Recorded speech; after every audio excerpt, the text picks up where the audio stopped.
Hey everybody, Lauren here with a wig or topper story for you this time. Usually I do a review when I'm doing a video, but I wanted to share a story with you and it's going to be long, so bear with me. I'll put a blog post up soon that will kind of go over in a easier to read, I guess, format what happened, but I'm just going to ramble through it right now on video so that you have it. So first off, if you haven't subscribed, please subscribe. I do a lot of wig and topper reviews and then random things like this, so if you want to stay in the loop, subscribe to my channel. Other thing, I'm outside, obviously. It gets a little noisy in this area. I have chickens, you'll probably see them walking around during the video, but the neighbors have chickens too, so it gets a little loud. But I wanted to talk to you a little bit about an experience I had purchasing human hair last year, which carried over into this year. And I want you guys to be aware because it can be risky sometimes purchasing online. So I'm going to go through my whole story for you, and hopefully you won't have the same experience that I did when you're purchasing online. So I have decided not to share this woman's name and company in this video. You can head to my blog and shoot me an email. My contact information is there, and I'll tell you about it. But I've decided not to put it out publicly for my own reasons. But I will tell you, this woman that sold hair, I had known her for a couple years in the hair community. She was lovely to talk to, super knowledgeable, and has procured, I guess for lack of a better word, hair and coloring services for a lot of people that I know. So I felt comfortable purchasing from her. She is a 1 or 2 woman shop located in Sacramento. And I think it's Sacramento. Yeah, not San Diego. It is Sacramento. So I'll leave it at that. But in April of last year, so 2016, I had put in an order with her for a custom Gemtress topper. I think the specs were 16 inches, don't know the color, kind of like a light brown.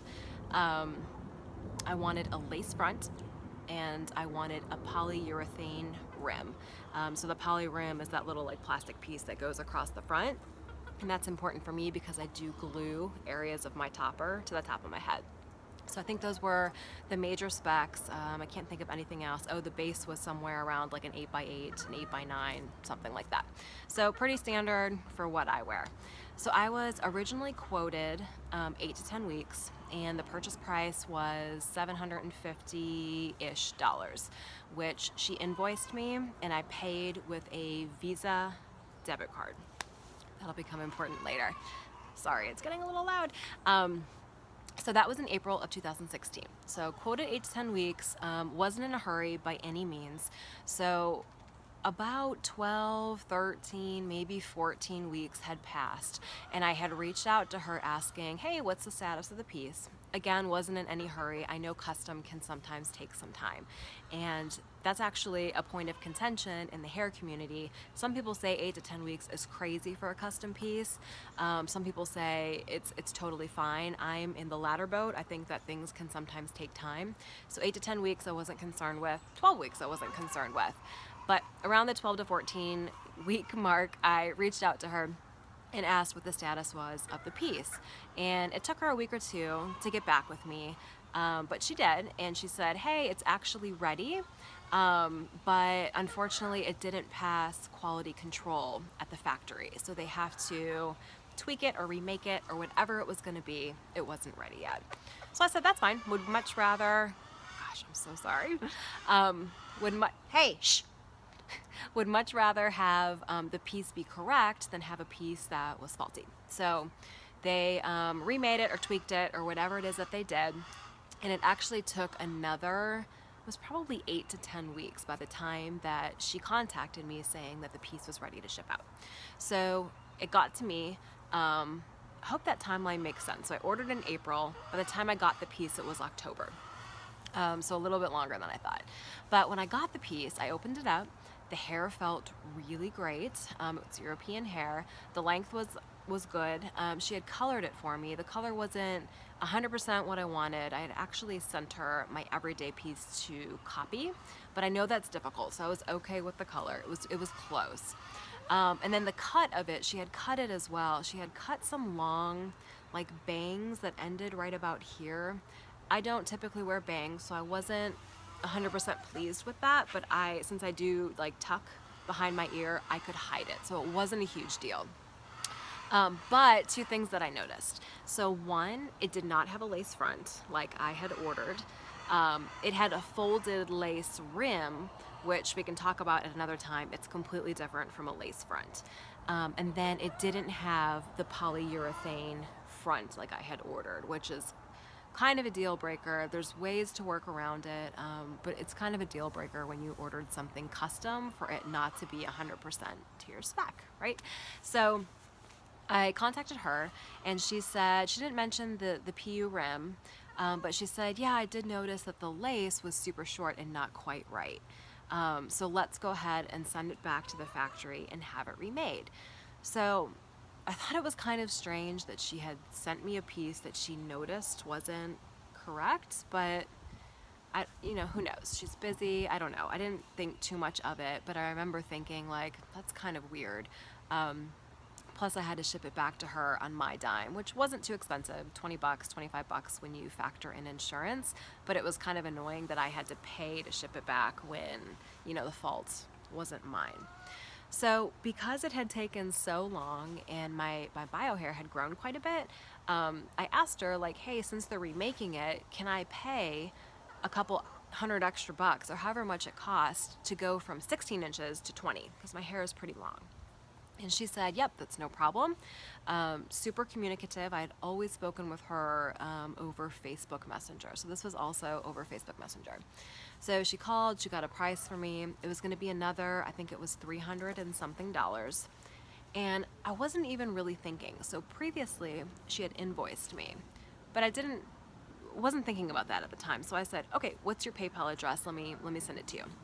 So she gave me her PayPal address, and I sent her over another $300 and change via PayPal. So that was in late October. The last communication I got from her was like a thumbs up on Facebook Messenger that she would put in the order. She went over exactly what I wanted. It looked fine, and then that was that. So it was right before Halloween, 2016. So again, I knew it would take 8 or 10 or 12 weeks. So I didn't think much of it, not in a hurry. But I had recommended her to a couple readers, so to 2 people who ended up placing an order. They had seen the actual piece on me when I got it in, and they were impressed with it. And I had good things to say about her, so they placed an order as well.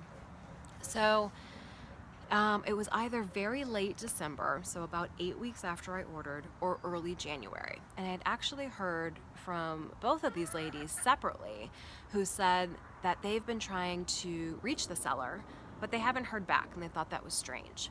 So I thought, she'd always been super communicative with me over Facebook. It's the holidays, maybe she got sick, who knows? Let's give her a little bit. So about a week went by, and I either went back out to my 2 friends, or they wrote me again, I can't recall, but they had still not heard from her, and it had been a few weeks for them. So I thought that was really, really strange. I was a little unsettled about it, but not like super worried yet. So I said, okay, let me reach out to her. In the past, she had always messaged me back like within hours. So I left her a Facebook message, and I didn't hear. I probably left her 2 or 3 messages over the course of a week. When I hadn't heard from her there, I sent an email to her business email, didn't hear, and I left a phone call as well. So yeah, this all was over the course of the Facebook Messenger was about a week, but the total time that I was trying to communicate with her was a good 3 weeks, and I hadn't heard back from her. So it was interesting. I knew of another woman that she had hired into her business, I believe to help her color. So I sent her a Facebook message and just said, hey, I haven't heard from so-and-so. I understand you work there. Do you have any updates? Is she sick? What's going on? Because I've been waiting, and 2 of my referrals have also been waiting, and that's just very much so unlike her. And I don't know if it was that message or what, but the timing just so happened that very day, the seller deactivated her Facebook and then also took down her business website. And I think to this day, it's still down. I think she's back on Facebook, I'm not quite sure, but it was very strange. Like, she just completely disappeared. So to me, that was a big warning sign. So I told my 2 referrals, I said, put in a claim with your bank. Something is very strange here. I had poked around the hair community a little bit. There's a lot of people out there who defended her, said she's a good person, which I agree, she probably is a good person. Maybe she got sick and whatnot, but at this point she had thousands of dollars between myself and just 2 other people and wasn't communicating back. And it was a little scary when someone like that has your money. So all 3 of us put in a claim. So like I had mentioned, I had used a Visa debit card. It was actually through Wells Fargo. I put in a claim with them. My one referral also used, I believe, the same thing, a Wells Fargo Visa debit card. I could be wrong on that. I do remember it was Wells Fargo. So she put in a claim as well. She had been waiting, it was either, it might have been 3 months. I don't know. I'd have to go back and verify. Don't quote me on that. No, it was probably more than 3 months. The other girl had paid with PayPal, and she was coming up on, I believe, 6 months. And the important thing to know is that, well, let me start with my claim first. So I put in the claim. It said, the notice that I got said it would take about 10 days for them to investigate and contact me with next steps. So still haven't heard from the seller during this time, obviously. But they came back and they denied my claim. And they basically said because I think there is either a 60, 90, or 120 day, I can't remember, limit in which you can submit a claim. And at this point it had been like 9 months. So I was well past that. So I actually put in, I tried to dispute that claim. So they reopened that back up. So meanwhile, my one referral, who also had used a debit card, put in a claim. And then the other person who used PayPal put in a claim. So the nice thing, PayPal wiped it out immediately because I don't know what PayPal does on their end, but there was no communication from the seller. Obviously the seller had not shipped my referral her hair. So PayPal, because it was within, I believe it's either either 120 or 180 days, because it was within that, there was basically no contesting anything. So they gave my one friend's money back right away, which was awesome. The one person, the other girl who put in a dispute with her debit card, I believe, she came back and I can't remember what happened. I think the bank requested more time. That happened once or twice with her, which was really kind of annoying. But with her, well, I'll hold on her. So go back to where I disputed my claim. So they ended up coming back after another 30 days or so, and they said there was absolutely nothing they can do because of the time limits, the statute of limitations, or whatever you call it, had passed. So I was out $1,100 something. So my one friend got her money back. The other friend actually had just heard, so she started this whole process in late January. Her case just wrapped up within the past week, which is why I'm now doing the video, because those 2 have been made whole, thank God. So at the very end of it, her bank requested more time, but then the seller had come back and tried to prove that she came back with this proof, which really all it was a receipt of purchase. And no one's saying they didn't purchase from her. We're just saying we've had no communication. It's been forever and we still don't have our hair. So the bank ended up, of course, siding with the customer, and my friend got her official notification that she got her money back. I think it was like $900. So yeah, so it was an almost year thing for me, and 6 or 9 months for the other 2 that I had referred. So I thought that was a little crazy. What else can I tell you that was interesting about this? Oh, well, how it resolved for me. I'm sure that's what you guys want to know. So my bank denied me, and I thought, crap, I'm out all this money. So I started messaging her again. on Facebook once she reactivated, and she ended up refunding me the total price minus a 25% restocking fee, which I thought was a little crazy because it's not like I decided I didn't want the hair, or it's not like I returned it to her. Like, it was wrong. She sent it back and then she disappeared. So I was grateful to at least have 75% of what I paid for it, but still kind of pissed that like I didn't have the full amount. So I let things go for like a week or two, and then totally out of the blue, I got a refund for the other 25% via PayPal. So I paid with my debit card, but she ended up refunding me at the very end 100% via PayPal. So it was totally, totally random and weird, and I still don't know exactly what happened. But I wanted to share with you guys that this stuff does happen. I can't imagine it happens with the bigger companies.